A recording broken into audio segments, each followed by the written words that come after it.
People often ask me, who are monastic aspirants, what can I do to prepare for ordination? And one of the first things I say is work on your motivation, and especially on renouncing cyclic existence. Because in order to receive the monastic precepts, the minimum has to be having the motivation of renunciation. That doesn't mean you have to have pure, unadulterated renunciation day and night, seeking the mind to be free of samsara. But it means we have to have some idea of what samsara is and some really earnest wish to be free of it.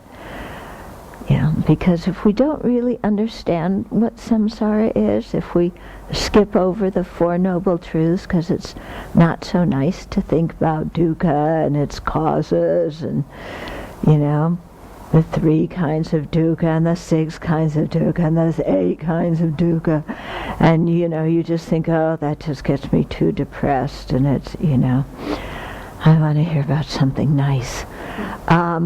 If you have that kind of attitude, then we really don't understand what our present situation is very well, and without understanding it, then we don't really have any wish to be free of it. And without that wish to be free of it, then what is the motivation for becoming a monastic? Yeah, what other motivation are you going to have to become a monastic if you don't have the wish to be free of samsara? Is it because you want to live together with other people, or you like the robes, or you want to sit in the front row, or what is the reason? You like the lifestyle, or for some people it's like that, but that kind of motivation is not very stable, and it can be derailed really, really quickly. Yeah, and so to really spend some time thinking about what samsara is, and cultivating the wish to be free of it. And when we really think deeply about what samsara is, it's actually quite terrifying. It's really scary. And so sometimes we kind of back away. I don't like to feel that scared. But actually, that kind of fear is a wisdom fear. If we're meditating correctly, it's a wisdom fear, that makes us be careful and sets us going in the right direction. It's not the panicky, freaked out kind of fear that is totally useless, okay, and makes us neurotic. It's a wisdom fear. It's like when you're merging on the highway. Yeah, you have some awareness of the danger, don't you? You better. If you don't have any awareness of the danger when you're merging on the highway, it's not going to be so good. And the more you have awareness of that danger, the more careful you're going to be. Yeah? Which is, maybe why you have to be a certain age to drive, because before that, there's no awareness of the danger. Yeah? It's like, oh, whoa, this is fun. Yeah? Okay, so really working on our motivation is quite important. In the same way, before we take refuge in the 5 lay precepts, our motivation should be one of at least, wanting to have a good rebirth.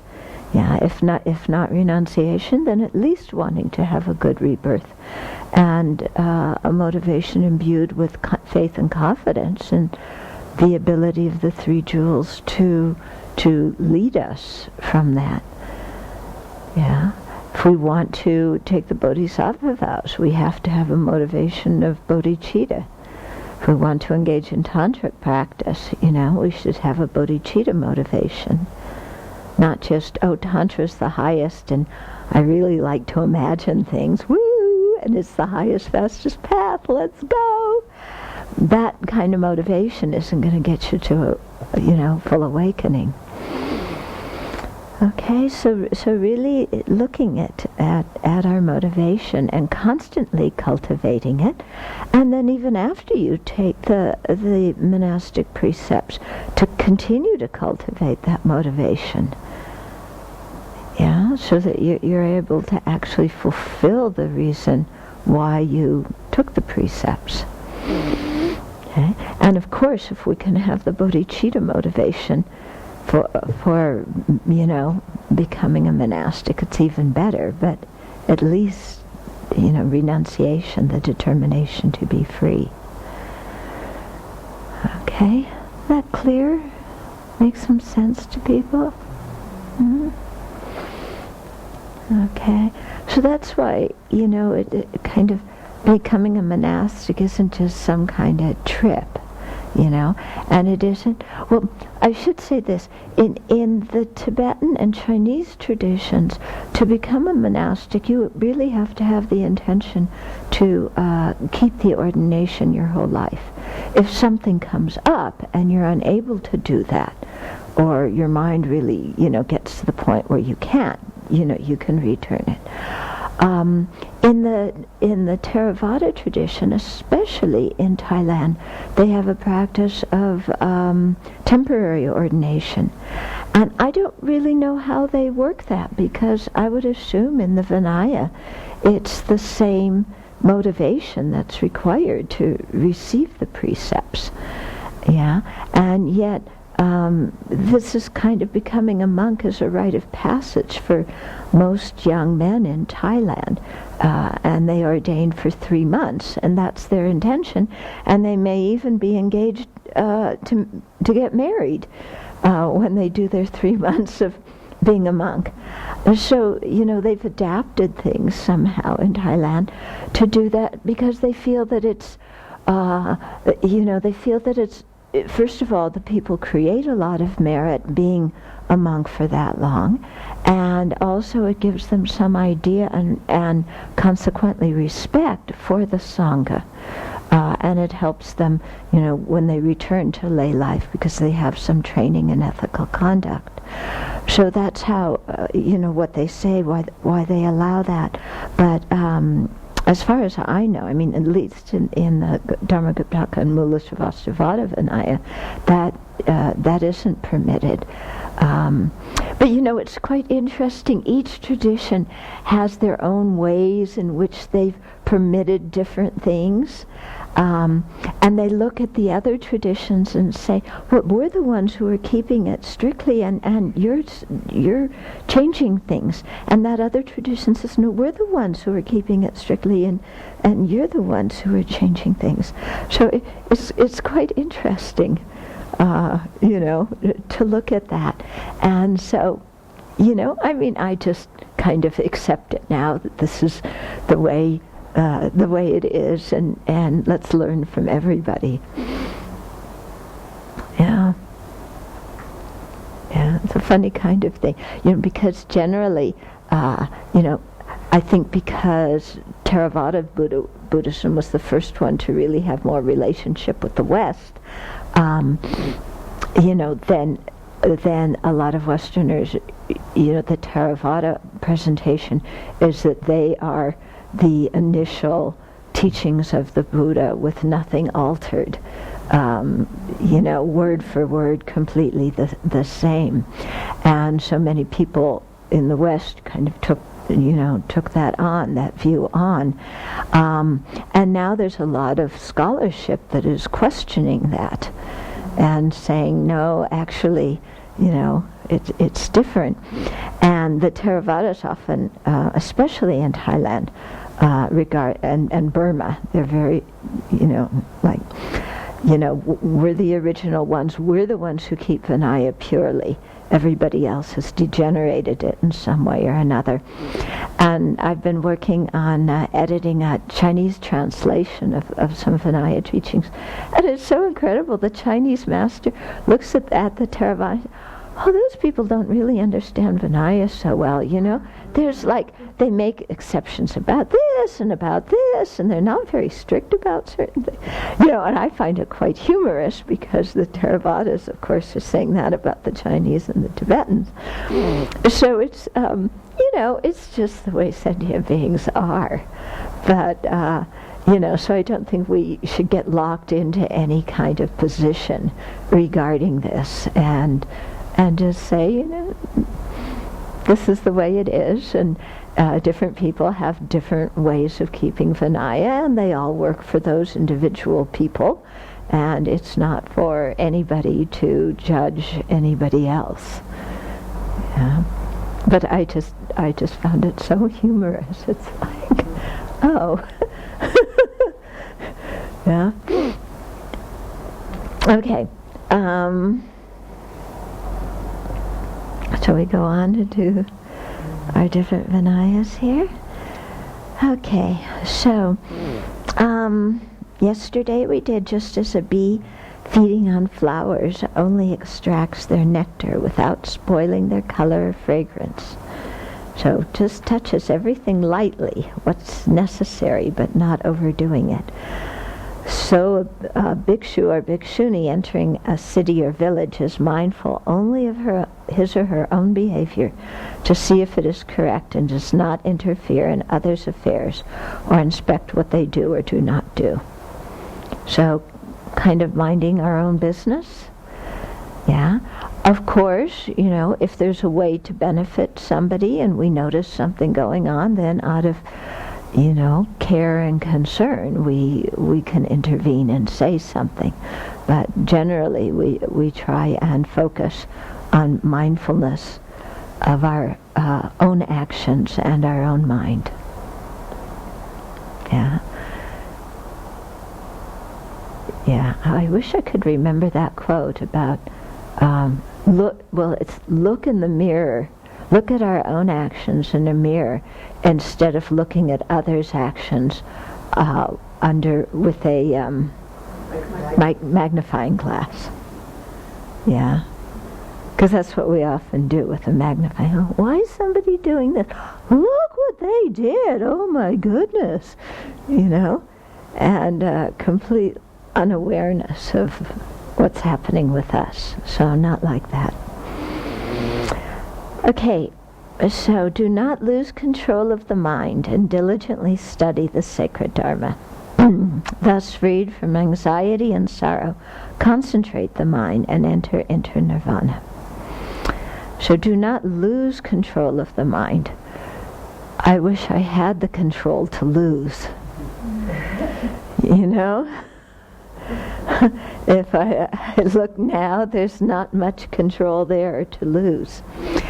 We also have to look at the word control, because some people, the word control, they get the idea of like, I gotta control my mind, and they get really tight, you know, because this idea of control is like, you know, let's bring in the authoritarian government and control everything and get everything ship-shape.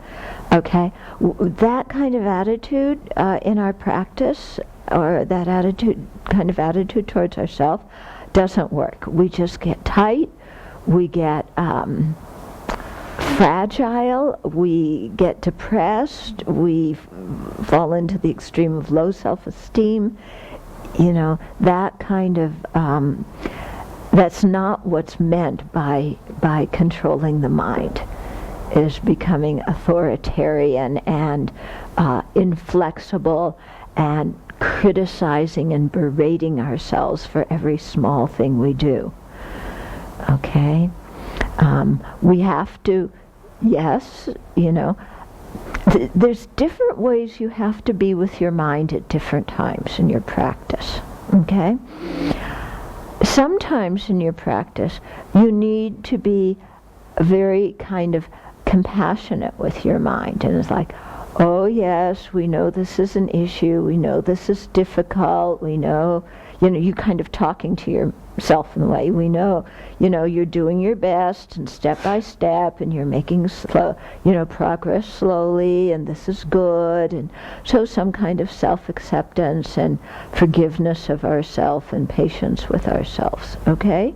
So sometimes that's what we need, because the opposite of that, just getting tight, and with this idea of controlling, just becomes an obstacle in practice. Because when our mind's too tight, we can't practice. We're too full of self-loathing and everything. So we need that kind of gentle approach. At other times in our practice, and I think this is why there's the forms of wrathful deities, is we need to say to ourselves, cut that out. Like, basta, finito, cut that out. Yeah? And so it's kind of like when you're raising a child, There's certain times with your child, you really need to be tender and compassionate and steer them in the right direction with a lot of acceptance and kindness. And there's other times with a kid where you need to say, cut that out, now, finish, basta, Yeah? Is that true? You're the mother? Huh? And your mother, yeah, is that true? Yeah, it's true, isn't it? Yeah? At certain times when the kid is just acting ballistic, you have to be very firm. And so it's the same way too, sometimes when our mind is just, being crazy, we need to be quite firm with it. That doesn't mean being harsh. It doesn't mean berating ourselves. But it means like, very clear and like cut it out. And this is not the time for softness and gentleness. Yeah? Because our mind, if we're soft and gentle at that time, then our mind just like takes it as liberty to keep doing whatever stupid thing we're doing. Okay? Whereas other times we really need to be quite gentle with our mind. Okay? So you really have to, in your practice, develop that kind of awareness of how to work with your mind at any particular time. In the same way when you're applying the antidotes to the different afflictions, what antidote do I apply now? My mind's like this. What antidote works? So this is not going to be something that's obvious at the beginning of practice. You have to practice. You notice what works, and which kinds of things, of course you have to learn first to know how to do this. But then you see by trial and error, and you learn. And so it is too with working with your mind. When am I gentle? When am I firm? Yeah, and so it takes some time and trial and error, and you have to be patient with yourself and not expect yourself to, be some kind of perfect Dharma practitioner at the beginning. Yeah, well, I know we all want to be, don't we? Yeah, I want to be perfect. Yeah, blissful Dharma practitioner who everybody looks at and goes, wow, they're really holy. We're not trying to create another image.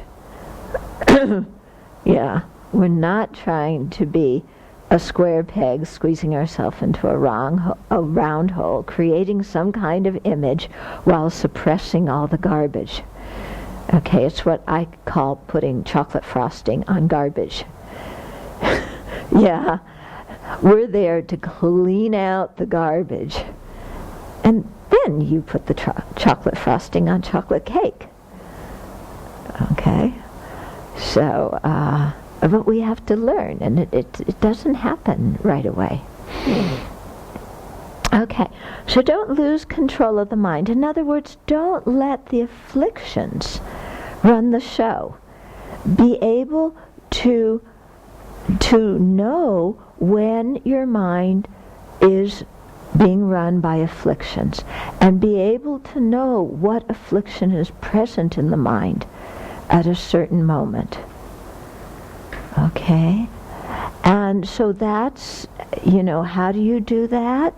It's through being mindful of your precepts and, and being mindful of your values, and then with introspective awareness, noticing when you're not living according to your precepts or you're not living according to your values. So you have to develop these different mental factors, mental capabilities, and be able to tell what's the difference between anger and greed in my mind. What's the difference between belligerence and jealousy? Yeah? When am I feeling conceit and when am I feeling attachment? Yeah? And so to be able to identify these different mental factors that we've been studying, to identify them when they're active in our mind, and then also to be able to identify which mental factors are their antidotes, are the opposite to them. Okay? So it's that's why they call it practice, the Dharma, because practice involves doing it again and again and again. Okay? So try and, have that awareness, and then be able to, as soon as possible, apply the antidote to our mind. And especially, I think, it's helpful if we tend to be a very moody person. Yeah, people are very different. Some people are really moody, and then an affliction kind of pops up out of the moods.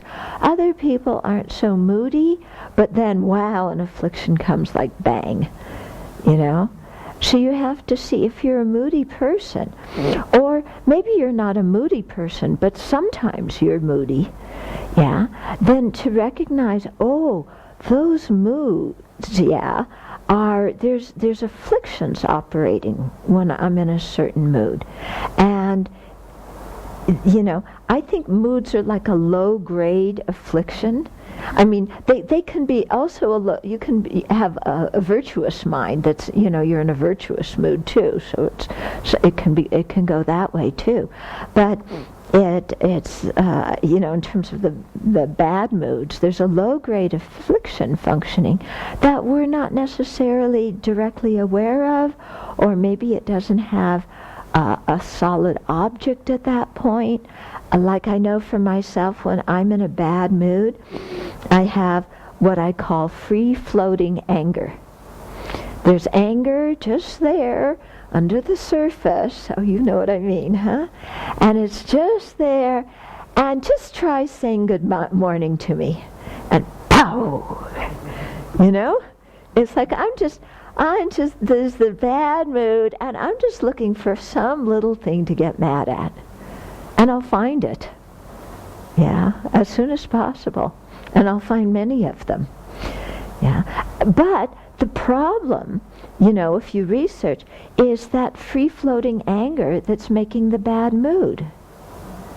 Yeah? So we, try to notice when we're in a bad mood. Is it anger? Is it jealousy? Is it dissatisfaction? Yeah, because these are different kinds of bad moods that are going to need different kinds of antidotes. Yeah? Okay, so notice the mood and then say, I have free-floating anger now. I need to be really careful. Yeah, this is like a, what do you call it? A landmine. Yeah, there's a landmine in my mind. Yeah, and any little thing is gonna trigger it. So I need to, what do? Disable? Is that the word? You disable a landmine? What? Disarm, yeah. Okay, so you have to disarm that landmine, And so if it's an angry landmine, to cultivate patience, to cultivate love or forgiveness. Okay? if it's a I'm dissatisfied. You know? Do you know that mood of dissatisfaction? It's like, oh, I am so just, for me, that's like free-floating attachment and greed, and craving. I'm dissatisfied and restless, and I'm in a bad mood. So there might be sometimes a little bit of anger there, but it's mostly I'm looking for something good. I'm sick of being just meh. I want a hit of happiness. I mean, I want a drink or a joint or a pill or some sex or to do something, this, that, whatever it is, but I'm just sick of this kind of, it's like Mick Jagger incarnate. Yeah? It is. I mean, it's a horrible mood, isn't it? And, okay, so what do we do where there's this free-floating attachment? But it isn't that, like the free-floating anger, it'll glom onto the first thing it sees. Free-floating attachment like that, that's fueled by dissatisfaction, in my case, it's very picky. Not just any pleasant, excuse me, not just any pleasant object will do. It has to be a really nice, pleasant object. It has to be really good. Excuse me. Okay, and so the mind is very much seeking the happiness of this life. Yeah, I want some happiness in this life, ASAP, and I'm not going to take some low grade, like you're buying me flowers trip. I want something that's really, going to make me feel good. Yeah? Is that how yours works? Yeah? So what do we need to do at that time? Yeah. I find what's good for my mind in that case is I have to kind of approach it two-pronged. For me, I find it's very good to take a walk and look in long distances and look at some kind of natural beauty. And at the same time I'm doing that, think of the disadvantages of attachment and just say, well, okay, if I get this, then what? And if I do that, then what? Yeah. And so in that way, see that this attachment is that to see that my problem isn't that I'm not getting what I want. My problem is that I'm having the attachment that's craving and wanting. That's the problem. Okay? So I find that, meditating in that way is very helpful. What about boredom? What do you think boredom is? Nah. I studied that already. Yeah, so what? Oh, I have this project to do. Bleh. Yeah, the lack of care. It's what? Yeah, it's kind of a laziness. It's like, it's like it's up to the world to amuse me. Huh? You're satisfied with yourself right at that moment. Yeah. There's a lot of self-dissatisfaction at that moment. I'm bored. I'm not happy with myself, but I'm too lazy to do what I know I need to do. I kind of want the world to amuse me.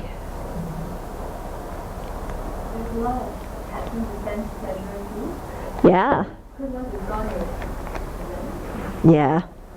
Yeah, sometimes boredom strikes after sense pleasure.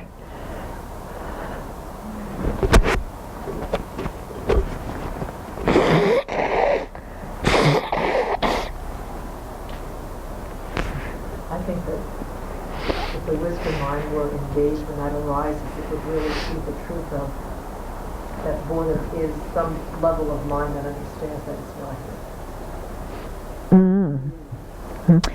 That it is actually a telltale sign that something's being understood, but the wisdom mind is not engaged, the self-centered. Okay. So you're saying that the boredom mind, in some way or another, knows that the happiness of samsara isn't going to cut it, but it's still looking for happiness. But it doesn't have the energy to create dharma happiness. Right. Yeah. It's like, to sit down and visualize the Buddha and feel that light streaming in, that just takes too much effort. Yeah. Maybe if there were a movie about that, some kind of channel I could go into, and they had some really cool music, Oh, mani pe me hong, oh, mani pe me hong, oh, mani pe me hong, oh, mani pe me hong, oh, mani pe me hong, oh, and then the lights streaming out in different colors, and Pepsi Cola comes out of the screen, and so, yeah, maybe then.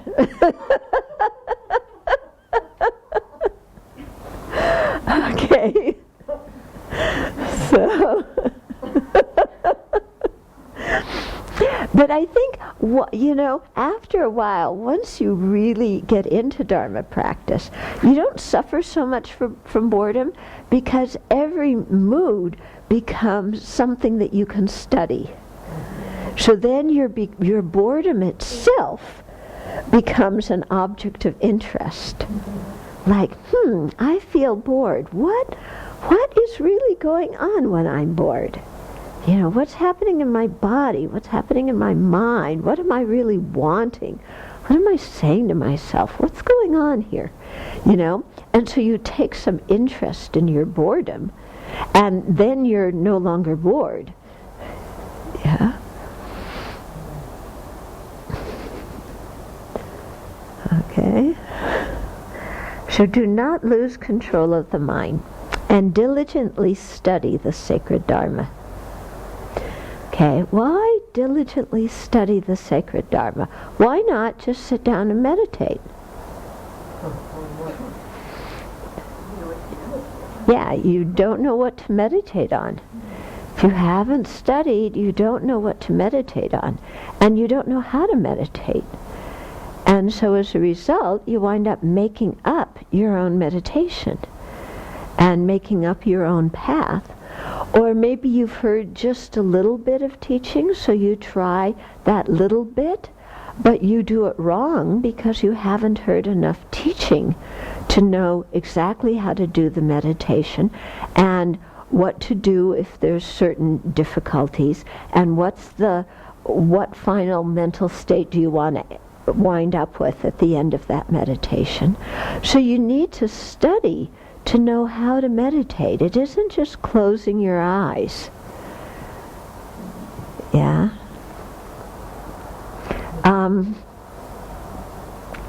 Yeah, it's like once you know a word appears in Time magazine, then you know it hasn't been understood properly. So when they talk about meditation in Time magazine, or like karma or whatever, so because many people think, meditation is you just sit down quietly. I mean, I remember before I'd been to my first Dharma course, I thought meditation is you sit down, you have your hands out like that, and you roll your eyeballs back. And I thought that's what meditation was, because that's all I had seen pictures of. All that does is give you a headache. Okay. So we really have to learn how to meditate, what it is, and the different kinds of meditation, and how to go about them, and how to work with your mind, and what kind of mental states are you aiming for in your meditation, and what is a gradual path to practice in your meditation. Okay, so we really have to do some study and learn that. Otherwise, it's kind of like the blind leading the blind. And we make up things, or we, yeah. Mm-hmm. I remember that this isn't particularly meditation, but it's kind of a good example of making, well, I don't know. I'll tell you the story, then we'll figure out what it's a good example of. I was visiting one of the kind of more modern but traditional rabbis that I had met at a Jewish Buddhist conference, and his partner did a lot of guided visualization, and so she wanted to lead me on a guided visualization, because she and the rabbi did a lot of this, and for spiritual things. So I said, okay.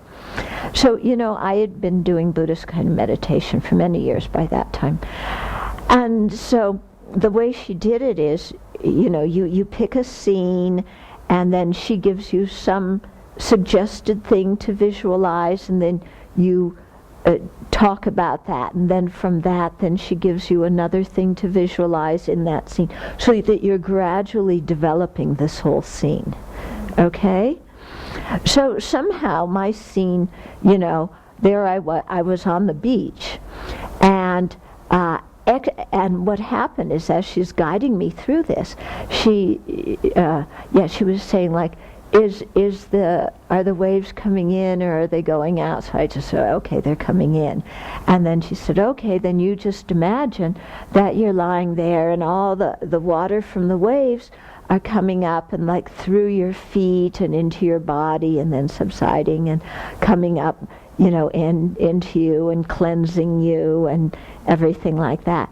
And I started to do that. I got about 2 seconds into the visualization, and I said, this is not working for me. And I said, that's because I'm very used to, in Buddhist visualizations, you have a holy being with light and nectar coming from the holy being. Yeah, you don't have an ocean, with salt water. To me, salt water isn't a purifying substance. I said, you have a Buddha, and then light and nectar coming, and it comes from the top down, and it's gentle, and it's purifying you. And so this visualization of salt water coming from the bottom up just is like, oh, this is gooey. It's like, that doesn't make me feel pure. It makes me feel dirtier. Yeah? So, maybe what this is an example of is that if we start making things up because we haven't studied, then we wind up with some kind of visualization that, obviously for her it might have worked. But if you have access to, teachings from that are descendant from the Buddha and his followers, they're going to work a whole lot better. Okay? I don't know. Am I explaining now are you getting what I'm saying? And so that's why we need to learn from the Buddha and his, the lineage of followers, and not just kind of make something up ourselves. Yeah? Something that's verifiable through previous experience. Yeah, right. Yeah, something that's verifiable where we know other people have practiced it and gotten that result, and not just something that feels good to us that we're making up. Okay? And I think the study is also very important because it talks about what kind of experiences different levels of practitioners have. When you're on the path of accumulation, this is the kind of, you've realized this. When you're on the path of preparation, you've realized that. When you're on the path of seeing, you've realized this. So it gives you a kind of roadmap, and it gives you an order to develop those realizations, which is really helpful, because without that, sometimes in our meditation we can have really unusual experiences, and we misinterpret them, and we think they're a sign of, now I've gained actual realization, when we haven't. Yeah, and then people expect, like, they'll have some feeling of, like, an out-of-body experience, or I'm not my body anymore, and then they'll say, oh, I've realized selflessness. Yeah, and, oh, I've realized selflessness, therefore my attachment and anger and ignorance are gone. And then they come out of their meditation and they find themselves getting irritated with the people around them, and they go, well, how has this happened if I've realized emptiness? Well, first of all, just feeling like you're not your body is not a realization of emptiness. And second of all, even when you have a realization of emptiness, it doesn't eliminate all the different levels of afflictions after one experience. It takes a while in continued practice. Okay, so, people will think they may have realized something they haven't, and then really crash afterwards and feel very disheartened.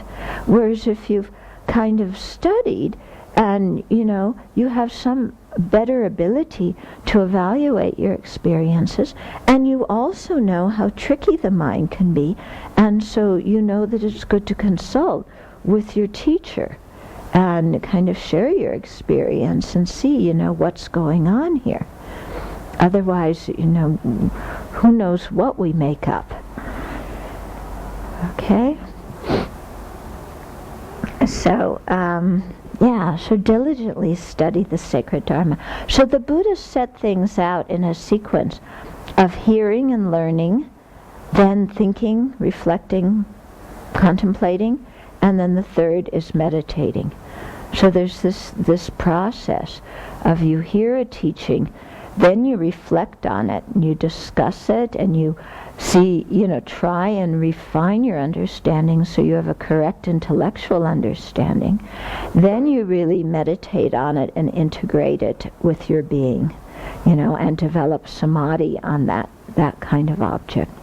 So it isn't, that cut and dry that, you do this first and then you do that and then you do that, and you can't do any meditating until you've heard everything, and, it's not like that.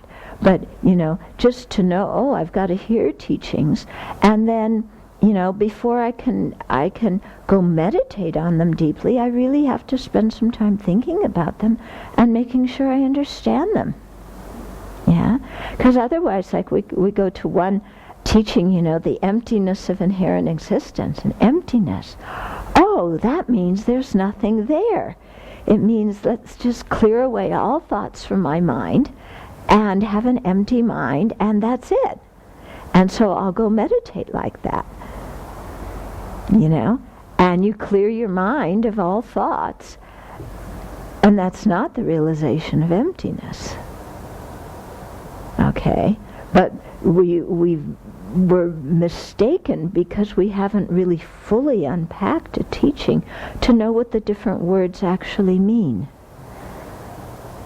Okay, and we hear different words in the teachings, and then we think, oh, that must be it.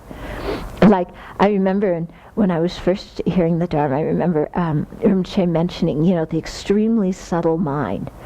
Oh, that sounded, that was great. Extremely subtle mind. Subtle mind, wow. So I remember my second meditation course, meditating, and they made the periods of meditation very long, I think too long. So I would, too long for me anyway. So we were supposed to be just concentrating on, I forget what, but I would start noticing this, underlying chatter in my mind. Yeah, thinking about this, kind of not loud, blaring chatter, but like subtle chatter. And I thought, oh, maybe this is the subtle mind.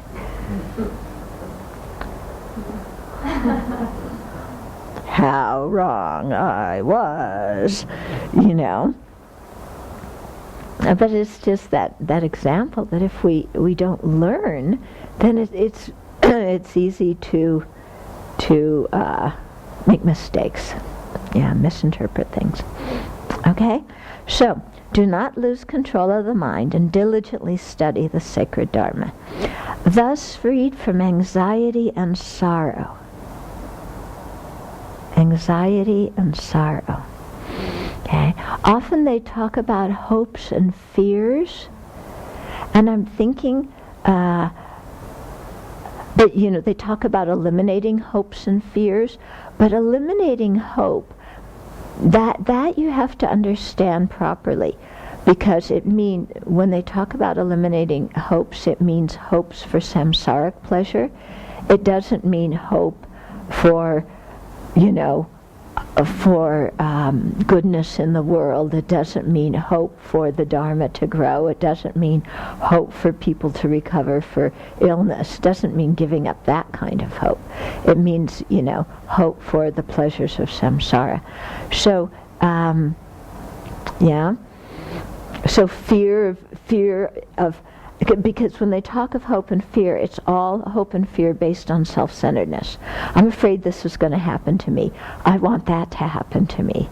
I'm hoping this will happen. I don't want that to happen.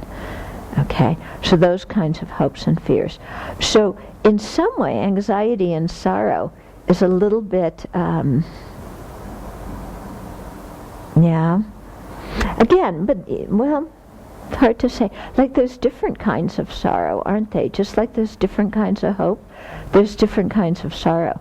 So some kind of sorrow is we get stuck in it, and it's the wrong kind of sorrow to get stuck in. Other kinds of sorrow you can bring wisdom to, and it can really propel you on the path.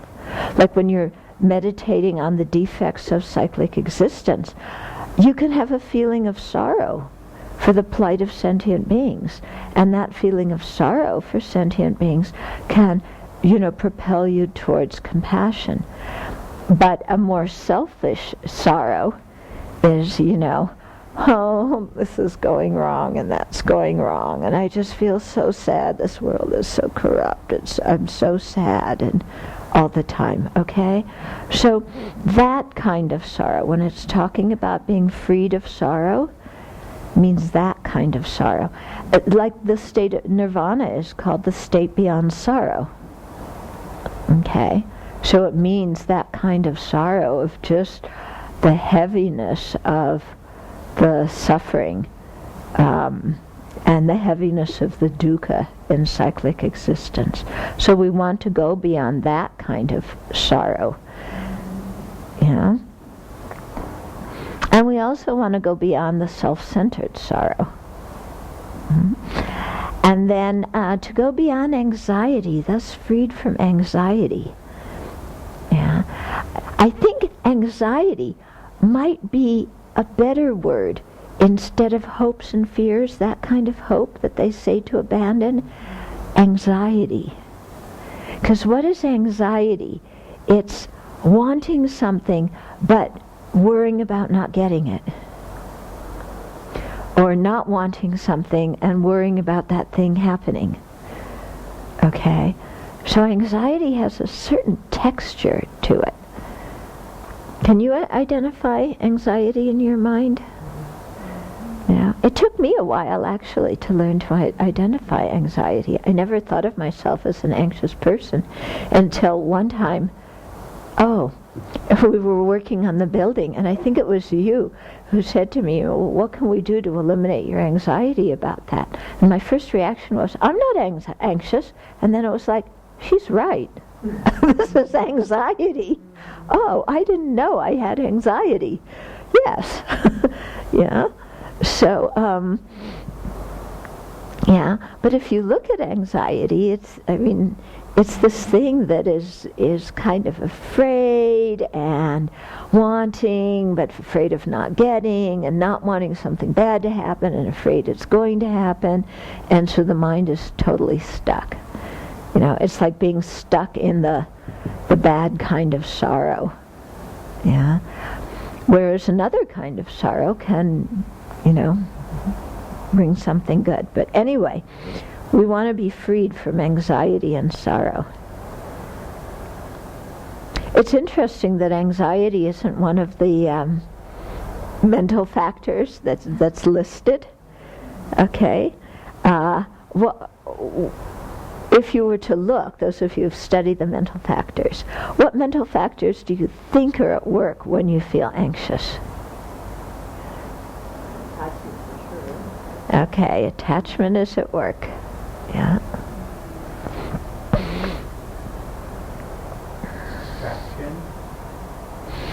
Distraction. Yeah. Non-acceptance.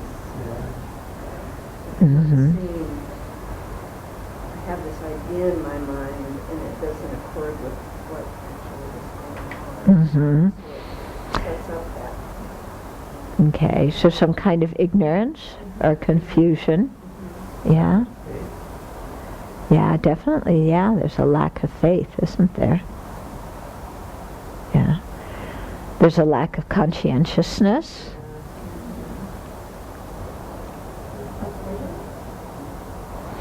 Some aversion is mixed in. I don't want that, and I'm afraid it's going to happen. Fear isn't either. No. The fear list that isn't there. Yeah. But it's an interesting thing to look at anxiety and the different flavors of anxiety. Because you can't have attachment and aversion in your mind at exactly the same moment. Yeah. But anxiety kind of is maybe, it goes between attachment to this and aversion to it not happening. Yeah. And then confusion, not knowing really what I want or how to get it.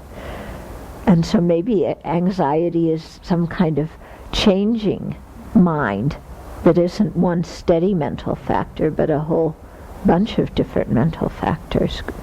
Yeah. Like for me, anxiety is kind of a gateway to all many other afflictions. Yes. It's like when that's in the mind, I can get angry, I can get hopeless, I can get more attached. Yeah. Yeah. So anxiety, is that the same for others of you? When you're anxious, it's like from anxiety, what are the possibilities for harmful states of mind? They're all there. You know, when I'm anxious, I can go to attachment because I want something to cure my attachment, so let's have a drink. You know, I can go to aversion because I'm so scared and so I want to scream at somebody who's not giving me what I want. I can go into, Doubt, yeah. Yeah, doubt or jealousy. Yeah. There's so much based on just not seeing things as they are. And then moving into the future. Fantasize that. Yeah, yeah. So it's definitely not seeing the impermanent as impermanent, but seeing them as permanent. Yeah, because with anxiety, you're sure that this is the way it is. It's not going to change. Actually, seeing things that are at that moment that are non-existent. Right. I mean, it's not even happening. It's just this projected reality. Yeah. Yeah. So a lot of fantasy, a lot of namtok. Yeah? I realized after moving here, I realized so much of modern life has this undercurrent of anxiety. Yes. I just realized my first thought when I wake up is usually, oh my god, I'm late, and there's so much to do. Like, it's not true at all. It's not late. Yeah. That's the first thought I had when I wake up. Yeah. Yeah. And how modern society is encouraging that. Yeah. Instead of, and what we're trying to do, like, you know, your BBC's, trying to wake up, my first thought is, today I will not harm anybody. Today I will help others. Today I will cultivate bodhicitta. Instead of, today I'm late and there's so many things I got to do, and how am I going to get the most happiness I possibly can, and this person's going to interfere with my happiness, and so-and-so's better than me, and I really need to be better than them, and I feel so insecure, and nobody loves me, and then, of course, that kind of thinking then gets the body involved, and now we've got adrenaline in our blood. Yep. And now we want to fight or run from it. And so it's all this. Yep. Maybe Yeah. we really can't Really? Yeah. Uh-huh. If we eliminate anxiety in our modern society, all these counsellors will be out of work. It's such a state that everyone seems to be in nowadays, and seeking help for it, recognising that it's there, Yeah. not understanding it. Right. Right. And some people won't have it all. Yeah. And encouraging anxiety. Like, how do you get people to work? You make them anxious. You know? Yeah, you might lose your job. So-and-so's going to be better than you. The world is going to fall apart. Mm-hmm. The first time, I think I have a experience for anxiety, and the first time when I covered how to play through was when I went to the Zen monastery and started to sit and started to work on the fields, doing very common, basic work, and not having computer books. Everything kind of cut off for the time being.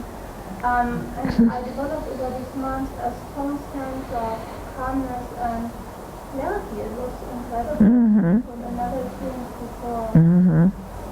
Yeah, I think there's a lot of value in manual work.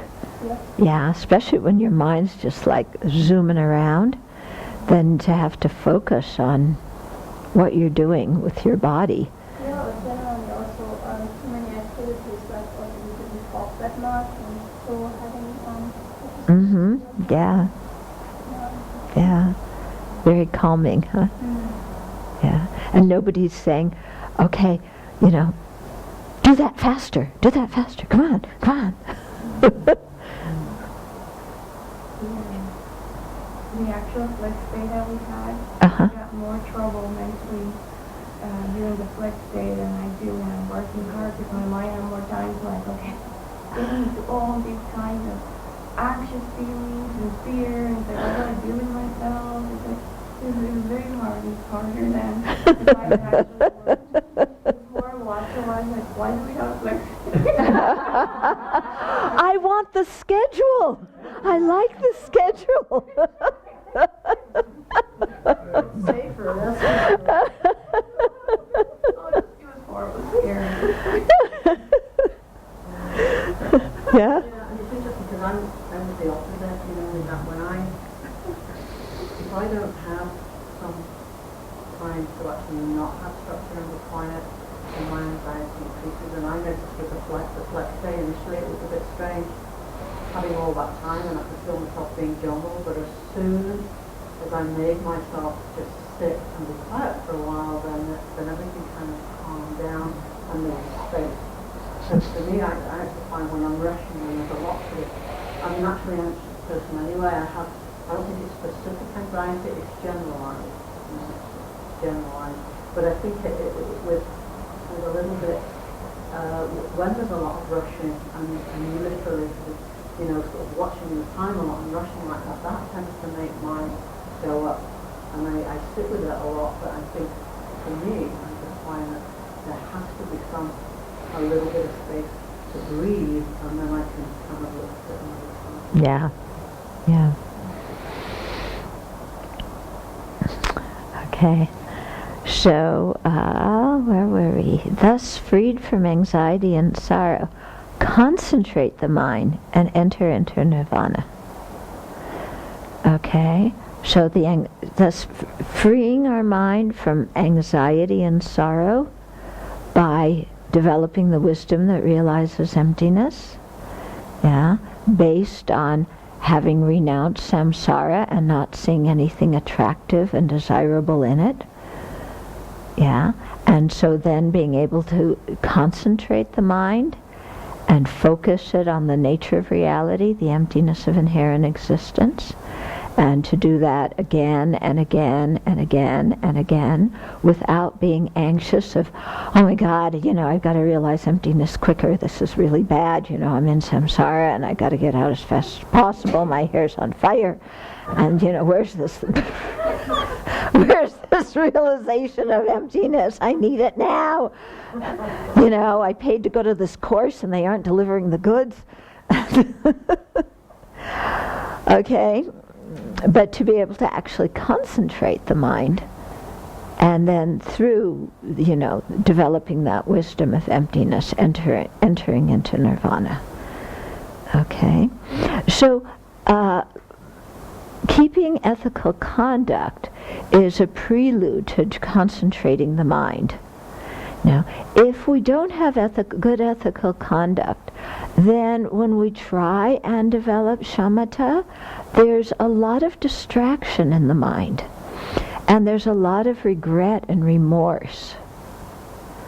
And there's a lot of dissatisfaction because we've gotten involved in negative actions due to attachment to only the happiness of this life, and then done actions that we've regretted, haven't purified them, and then all this stuff comes up when we're meditating, and it becomes distraction from, we're unable to develop concentration because our mind is thinking about our family, it's thinking about the fight we had with somebody, we're thinking about how somebody is prejudiced against us, how we've never been treated well in the world, So these are all negative states of mind that we haven't purified.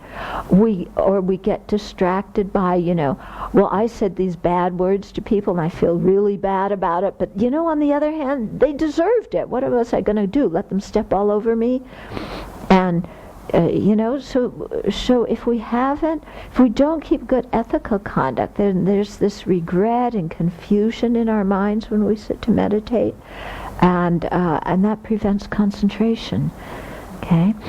And then also, as I was mentioning the other day, when we practice ethical conduct, we're strengthening the mental factors of mindfulness and introspective awareness, on one level, and those are the same mental factors that help us when we're developing concentration, okay? So learning to strengthen them on ethical conduct is a prelude to developing concentration. Okay? Yeah. So it isn't just concentrating the mind, because we can develop single-pointedness and wind up getting reborn in cyclic existence. Just in the upper realms, in the form and formless realms, where the beings are born due to the power of their various levels of concentration. So it's not just about developing concentration. It has to be concentration combined with wisdom. And to have that wisdom, we have to have the correct view of reality. And to do that, we need to study. Yeah. And to study, we need to be able to have some level of concentration, some control of the mind to be able to listen to the teachings without our mind bouncing all over the place. Okay? So this is the teaching of Tathagata Kanaka Muni, the unattached one, the fully awakened one. Any other questions or comments? Yeah. I was just going to say that when we were talking about studying, it popped into my mind that for the longest time when I was doing the Lam Rim meditations, I didn't pay much attention to the conclusion. That was unfortunate because I was off the track on many of those. And so that's like the, for me, that's such a practical method to see how my mind is, what direction it's going in, and how it's coming to a conclusion that accords with the study, with the Dharma. Yeah. And when I figured that out, that was so helpful. Yeah. And when you're able to get to the conclusion and then let your mind develop some single-pointedness on that conclusion, so that you really you let that conclusion really filter into your bones. Yeah. Yeah.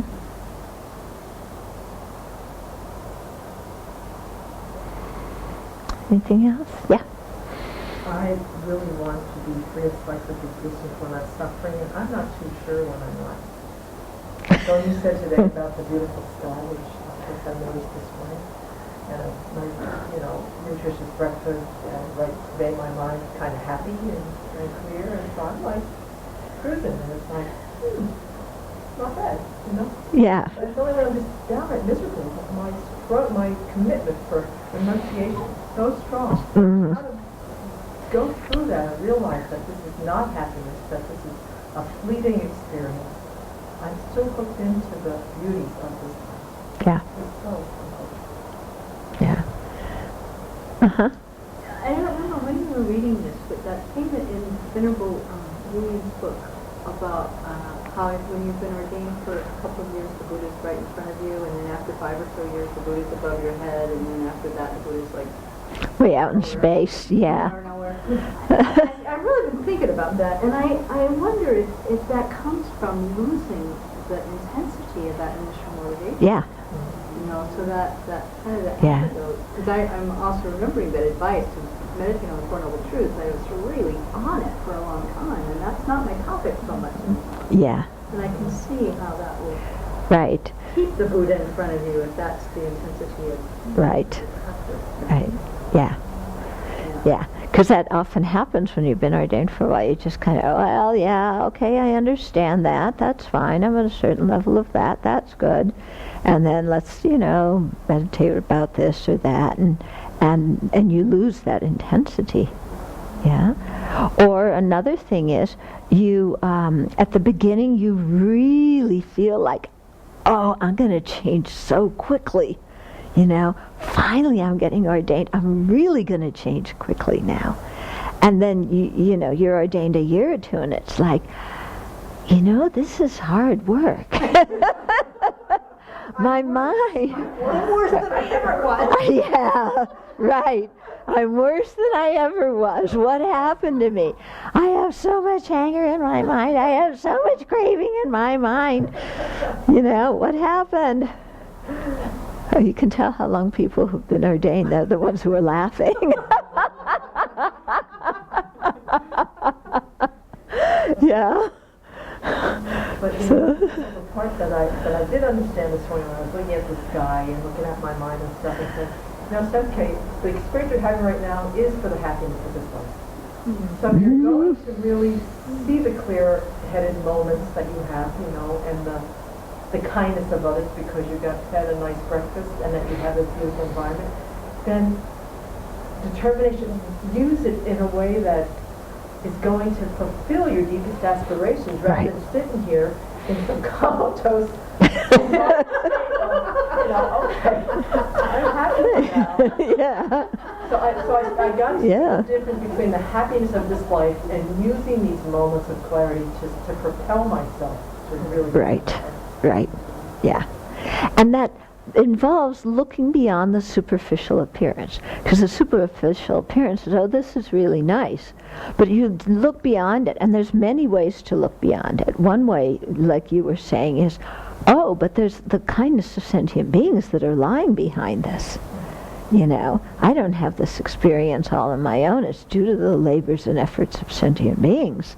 And so I'm connected to them, and I want to do something to benefit them and look at what their situations are.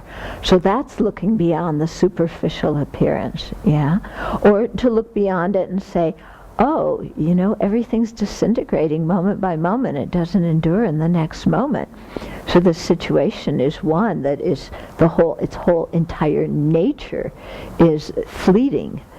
Yeah, it's not going to last. It's not going to be here. So what is there to, you know, sink my mind into? There's nothing reliable here. Okay. Or, you know, what is this nice situation? It's, you know, a dependent arising coming together of many other factors. And it's empty, yeah? So, you know, many ways to look beyond that superficial appearance, yeah? And to use a pleasant situation to propel you in your practice. Mm-hmm. You know, when you spoke about this looking anger, the satisfaction and so on, and you asked yourself what to do then.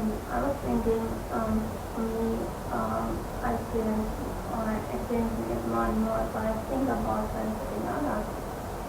gets me out when I think how dependent I am on everything what I experience. It makes me kind of humble to see I'm in a situation because of the kindness of others, and Mm-hmm. puts me back to where I want to be, and so that's myself in my own heart. And Yeah. decisions. Yeah, so you're finding when you're moody to think about the kindness of others is Yeah. really helps you a lot. Mm. Yeah.